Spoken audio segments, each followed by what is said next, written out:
Good morning বন্ধুরা, তোমরা সবাই কেমন আছো?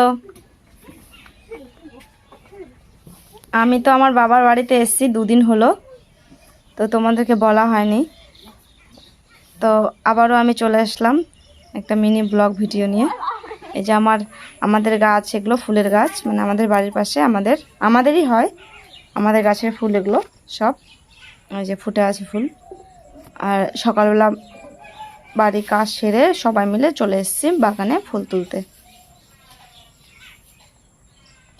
এই যে এইদিকে এটা ড্রাগন ফলের গাছ বাবা লাগিয়েছে।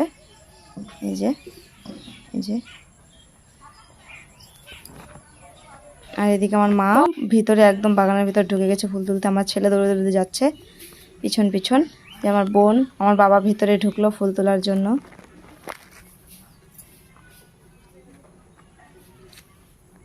আমাদের গাছে আগে অনেক ফুলই ফুটতো, কিন্তু এখন ফুলের গাছ সেরকম নেই। দেখো বন্ধুরা, কত ফুল আমাদের গাছের। এই যে আমার ছেলে ফুলের ঝুড়ি নিয়ে দৌড়ে চলে আসছে। নিয়ে আসো, রাখো রাখো। এর আগে না বন্ধুরা, আমাদের গাছে অনেক ফুল ফুটতো, আর ফুলের গাছও ছিল, কিন্তু এখন সব ফুলের গাছগুলো কেটে ফেলেছে, এখন অল্প কিছু আছে। আর এই যে